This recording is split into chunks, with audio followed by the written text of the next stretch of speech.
Hola, ¿cómo están? Bienvenidos sean todos a nuestra quinta clase que lleva por nombre Conos y Cilindro.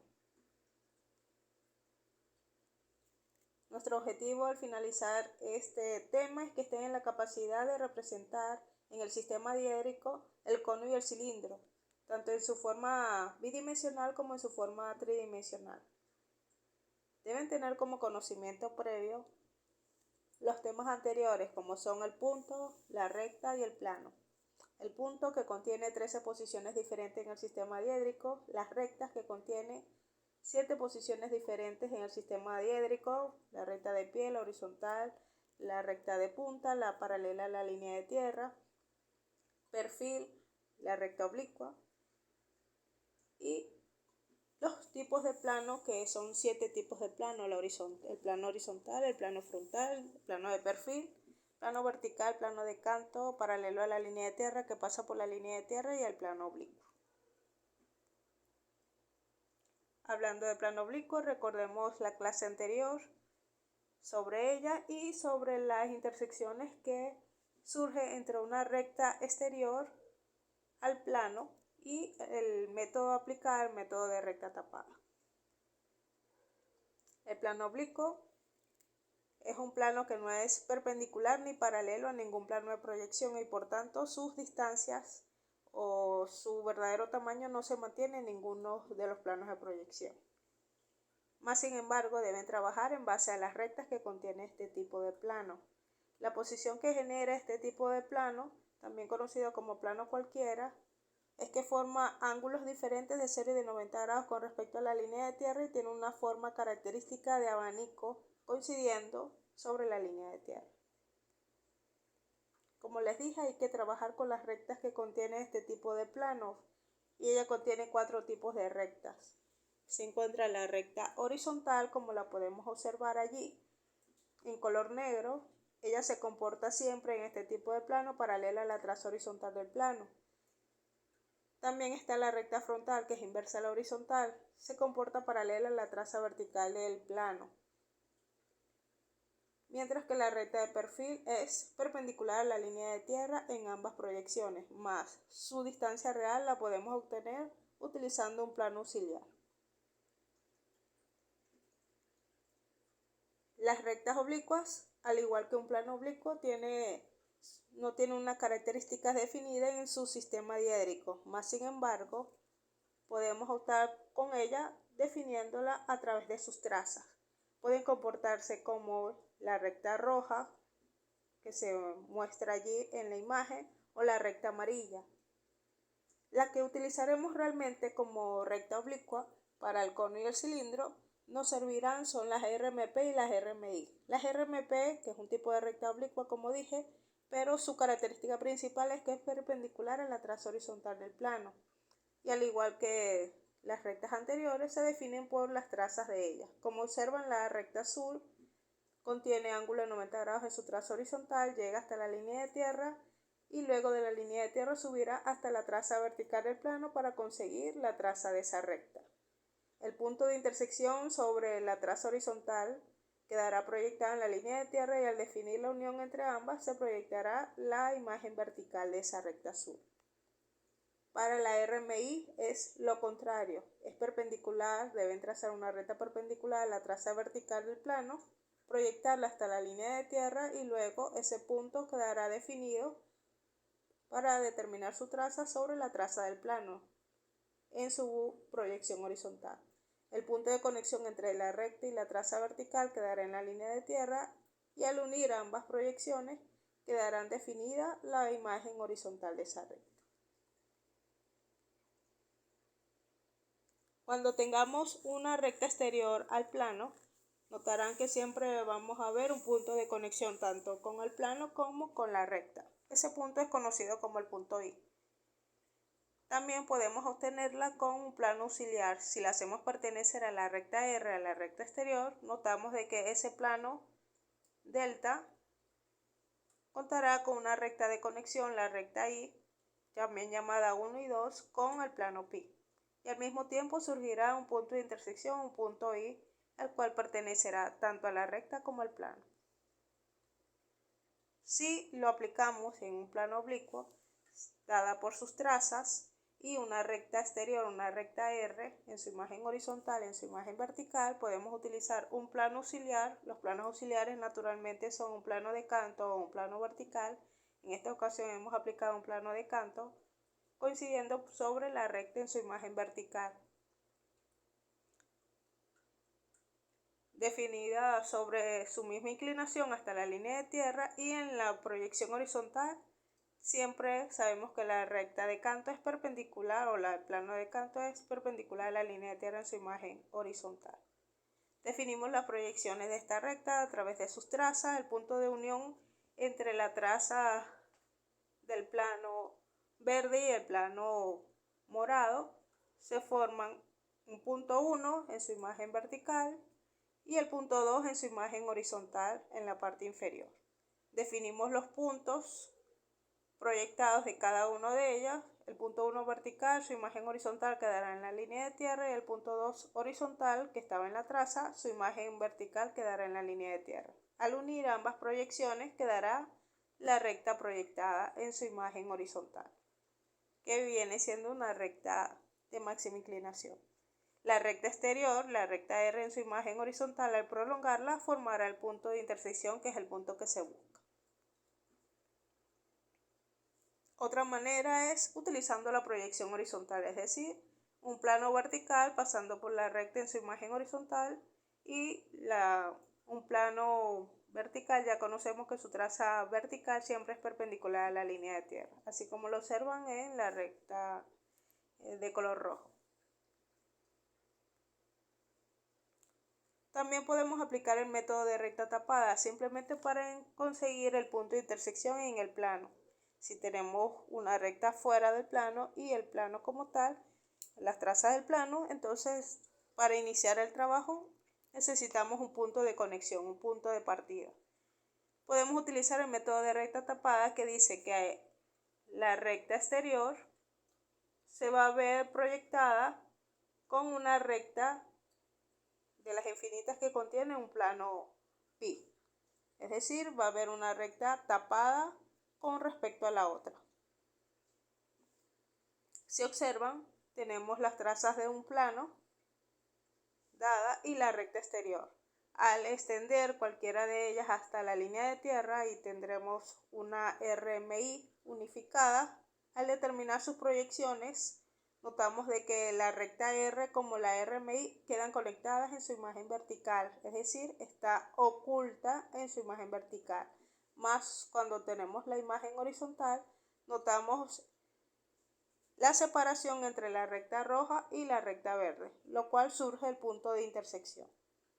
O también pueden hacer lo contrario, trabajar con la proyección horizontal, la recta morada, la prolongan hasta la línea de tierra, consiguen sus trazas y notarán de que la imagen horizontal de ambas rectas coinciden en la misma inclinación de ellas, es decir, está tapada una con respecto a la otra, más sin embargo su imagen vertical vemos separada tanto la recta morada como la recta verde, y ahí es donde se forma el punto de intersección. Este método de recta tapada, como dijimos, forma la intersección entre una recta exterior con una recta que pertenece al plano, es decir, una RMP o una RMI dentro del plano. Aplicando esos conocimientos sobre un ejercicio, nos piden determinar las proyecciones y la visibilidad de la base ABC de un prisma cuadrangular. Este pertenece, esa base, a un plano oblicuo. La diagonal AC es una recta de máxima pendiente. Nos dan indicaciones del plano, X00, es decir, punto de unificación con la traza horizontal y la traza vertical del plano. Alfa H tiene un ángulo de 30 grados, alfa B tiene 45 grados. Nos dan el punto A, que es un punto que pertenece a la base, no tiene altura, y nos dan las incógnitas de su proyección horizontal y la vertical. La vertical es 0. Y el centro de la base nos dan también una incógnita de su proyección horizontal. Lo que hacemos es representar los datos. Obtenemos del lado izquierdo la ubicación del plano delta con los ángulos indicados y la representación del centro con las coordenadas dadas. Al faltar una de sus coordenadas, lo descubrimos con una recta del plano, cualquiera de las rectas que hemos dicho o mencionado anteriormente, la horizontal, la frontal, la recta de perfil o las rectas MP o RMI. Hemos utilizado una recta horizontal pasando por el centro. Sabiendo que las rectas horizontales son paralelas a la línea de tierra en su imagen vertical, pasará por O vertical. Conseguimos su traza, que debe estar conectada en la traza del plano, y ese punto lo reflejamos en la línea de tierra. Al llegar a la línea de tierra, inmediatamente la recta horizontal se torna paralela a la traza horizontal del plano. Una vez definida la línea de proyección de O vertical, pasará por O horizontal al unificarse con la recta en su imagen horizontal. Ya teniendo el centro, procedemos a determinar la distancia de las otras rectas,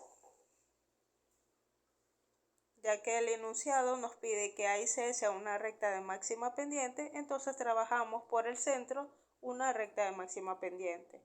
Trazamos RMP 90 grados a la traza horizontal, determinamos sus trazas de ella y su definición vertical que debe pasar por O vertical.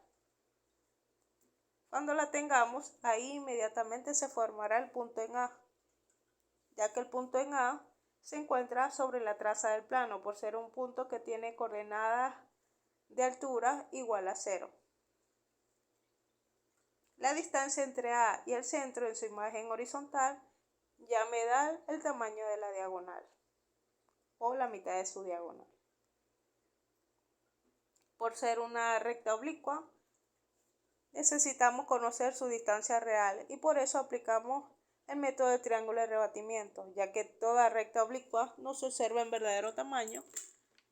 Determinamos entonces esa distancia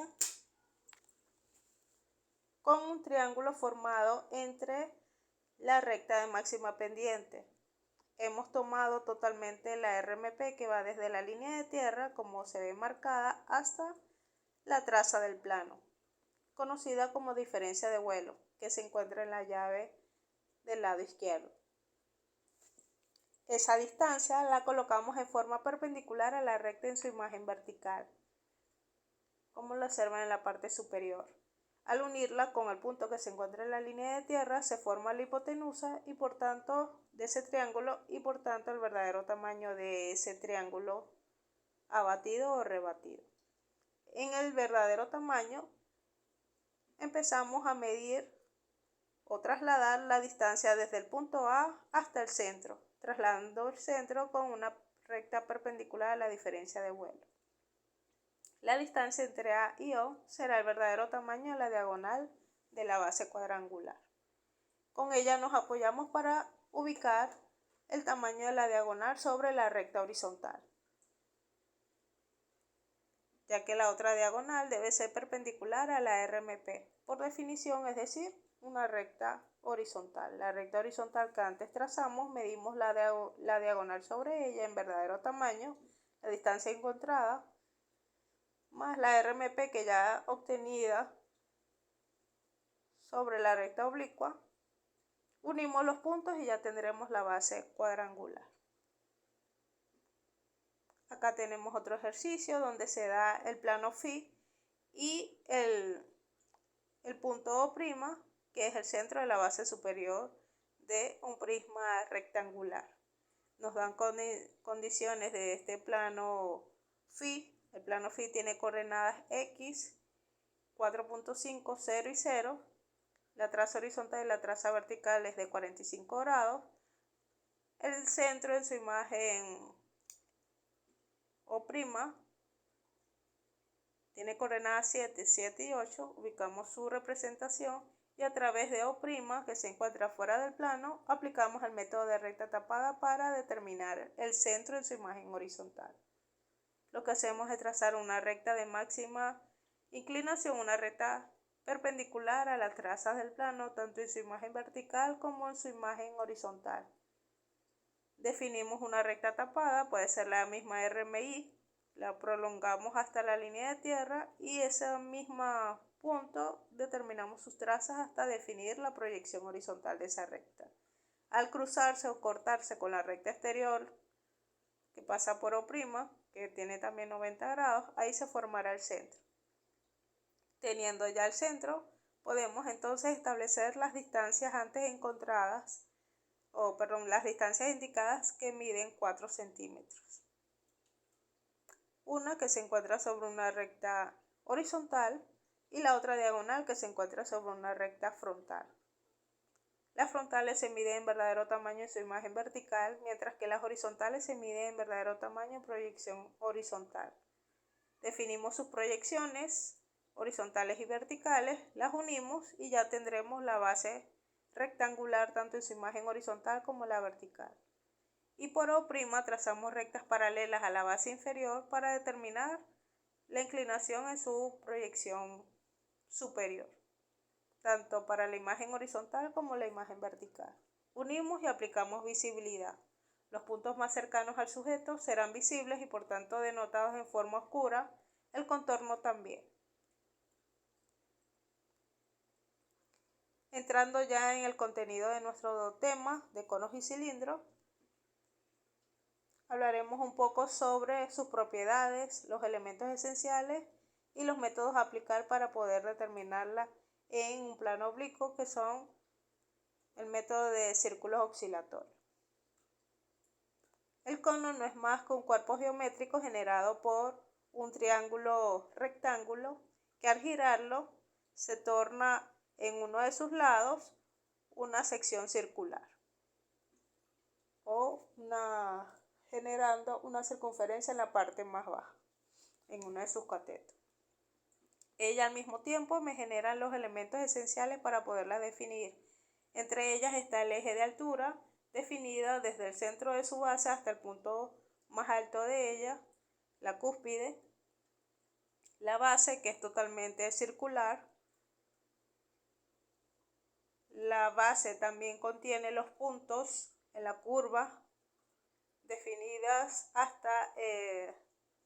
definidas, conocidos como puntos directrices, y cada punto directriz que se encuentra en esa curva de la base, unida con el vértice principal, se generan el llamado generatriz, que no es más que la hipotenusa de ese triángulo rectángulo que se forma. También podemos trabajar con los diferentes cortes de este plano, pero el más interesante a trabajar son el cono truncado, que ella está cortada a cierta altura, a cierta distancia de su altura, generando otra base circular, pero de menor tamaño, así como pueden observar. En ese caso se generarán entonces dos radios, uno para el radio mayor y un radio menor para la base superior. El cilindro no es más que un cuerpo geométrico generado por un rectángulo que al girarlo en esta se tornan dos lados circulares, uno en la parte inferior y otro en la parte superior. Al mismo tiempo, ella contiene elementos esenciales que nos permiten definirlas, como es el eje de altura, que se genera desde el centro de la parte inferior hasta el centro de la parte superior. Al igual que el cono, contiene una base circular y esa base circular contiene radios, diámetros. Al unir las distancias del centro a cualquier punto en la curva de su base, conocida como directriz, se genera un radio. Al unir dos puntos directrices y pasando por el centro, se genera el diámetro. Y cualquier punto directriz unida con la base inferior y superior al mismo tiempo, paralela al eje de altura, se genera la generatriz.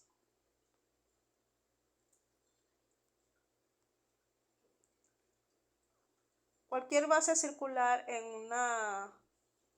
un plano cualquiera o en un plano que contenga un ángulo diferente de serie de 90 grados, como es el plano oblicuo, se va a generar o se va a proyectar esa circunferencia siempre como una elipse, ya que una de sus rectas generalmente es una recta oblicua, se denota su distancia de menor tamaño en el plano de proyección.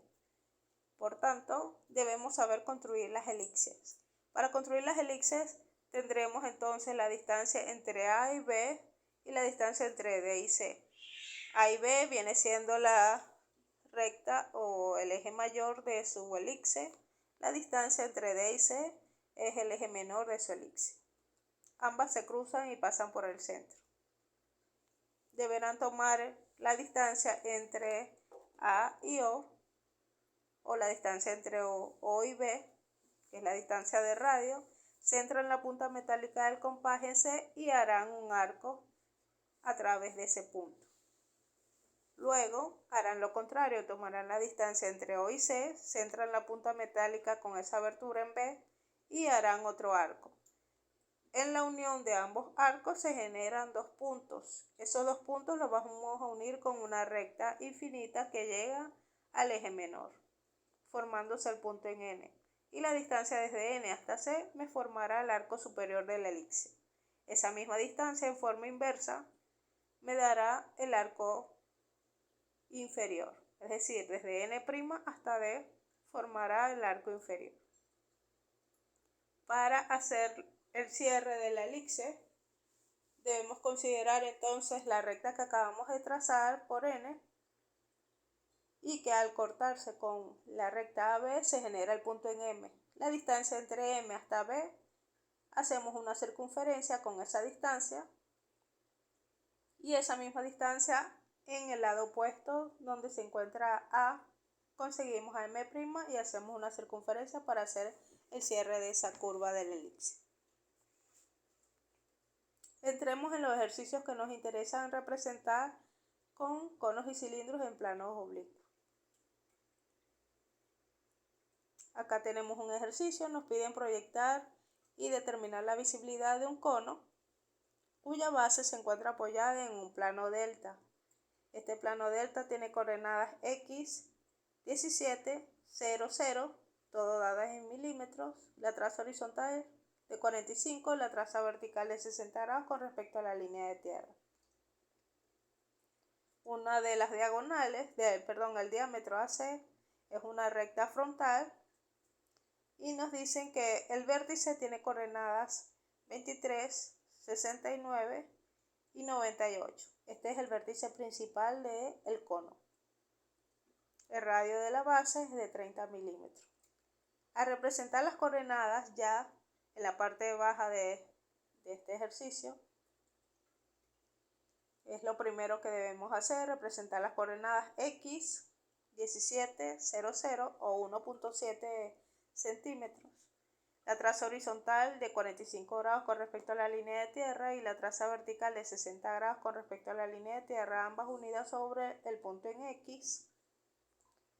El vértice principal representamos su coordenada 23 en X, en Y 69 y en Z 98, lo cual nos da un plano, las trazas del plano y el vértice exterior.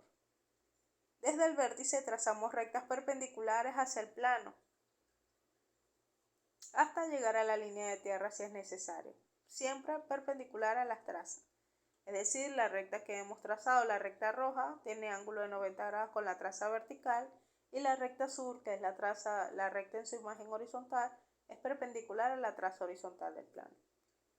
Una vez ya definidas esas, aplicamos el método de recta tapada. Si utilizamos la recta roja, determinamos sus trazas, ya que ahí se encuentra oculta una recta de máxima inclinación.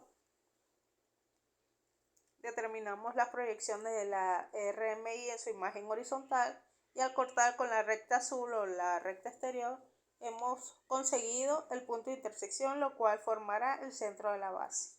Ese centro de la base, que se muestra al lado izquierdo, al lado derecho hemos definido O horizontal y luego con línea de referencia lo subimos hasta determinar la O vertical.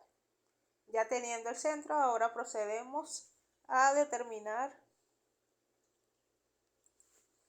el eje menor de la figura. aplicando triángulo de rebatimiento de la RMI y de la RMP. En esta ocasión de la RMI tomamos la distancia del cateto opuesto o de la línea de tierra hasta el punto en la traza que se encuentra la RMI en su imagen vertical. Esta distancia la colocamos perpendicular a la recta en su imagen horizontal. Al unir ambos puntos quedará su verdadero tamaño proyectado sobre ella.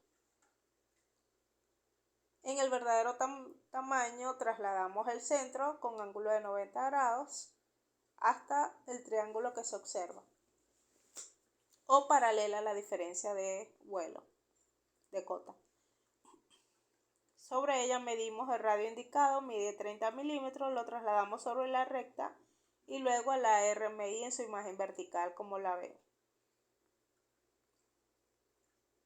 Ya definida la RMI, trazamos ahora el eje mayor, que es una recta frontal, una recta del plano, pasando por el centro, paralela a la traza vertical del plano, recordemos, y en proyección horizontal es paralela a la línea de tierra.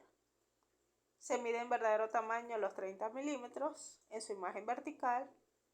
La imagen horizontal se proyecta con líneas de referencia. Como observan, ya aplicamos el método de círculo oscilatorio en la parte superior con los ejes mayores y el eje menor. El eje menor dado por la RMI, las distancias encontradas por el triángulo de rebatimiento, y la recta frontal nos da el eje mayor, que es la distancia entre A y B. Hacemos el mismo procedimiento ahora para determinar la proyección horizontal.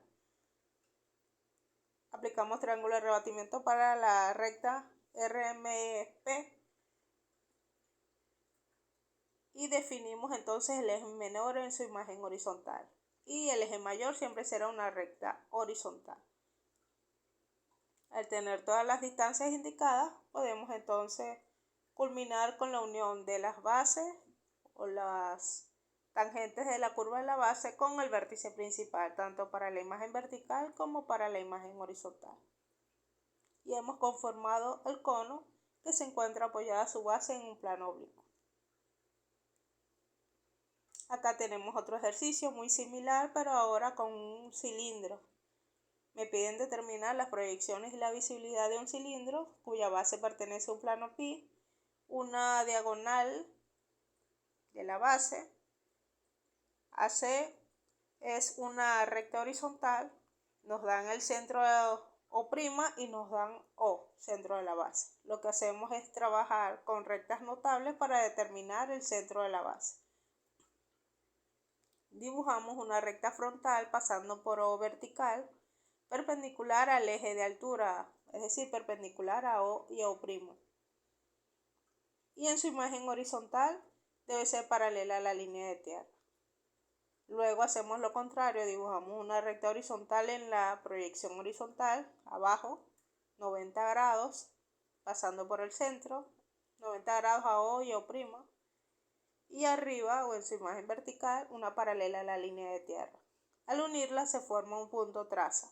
Por esa traza dibujamos una paralela a la frontal y por la traza horizontal dibujamos una paralela a la horizontal dibujada, obteniéndose las trazas del plano, como observan. Cuando ya tengan las trazas del plano, simplemente ahora aplican mismos procedimientos que hicimos con el caso anterior. Sobre la frontal y la horizontal pueden medir la distancia real de su radio, 30 y 30 a cada lado, del centro a cada lado. Y para el eje menor deberán aplicar triángulo de rebatimiento a la RMP y a la RMI. Ya obtenidos los puntos en la base inferior, lo pueden proyectar con paralelismo para la base superior. Acá tenemos otro caso dado por un cilindro también, pero en esta ocasión nos dan el eje de altura,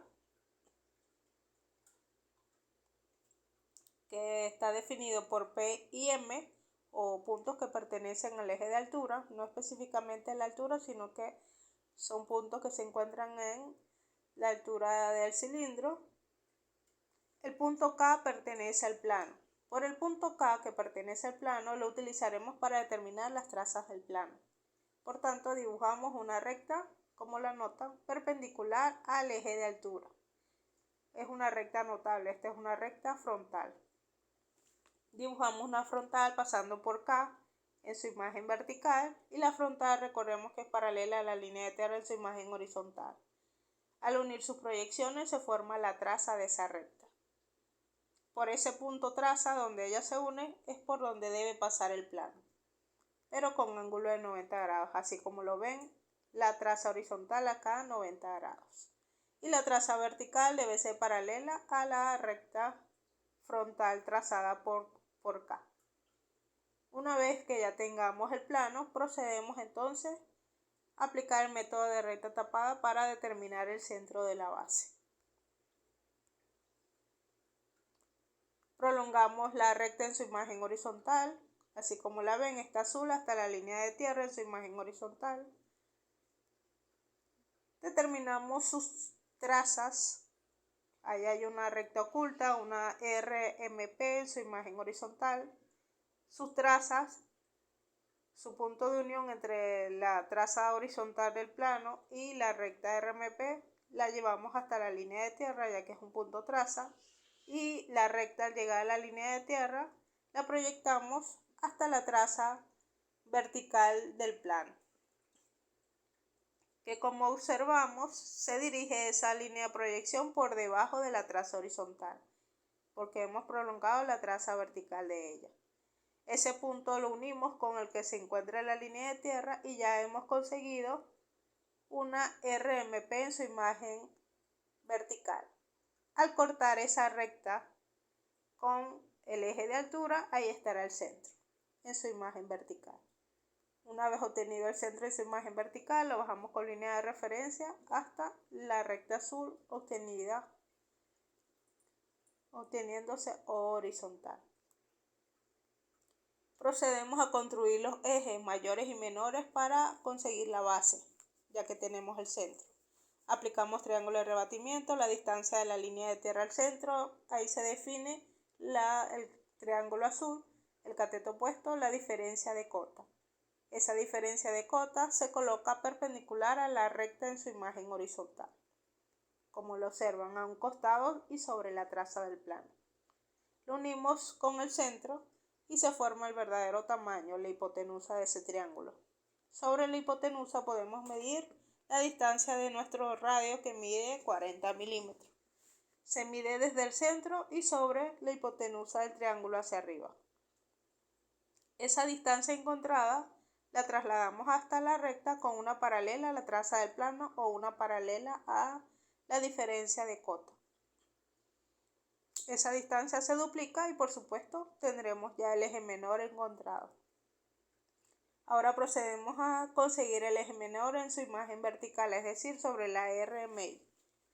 Aplicamos el mismo procedimiento, pero ahora en forma inversa.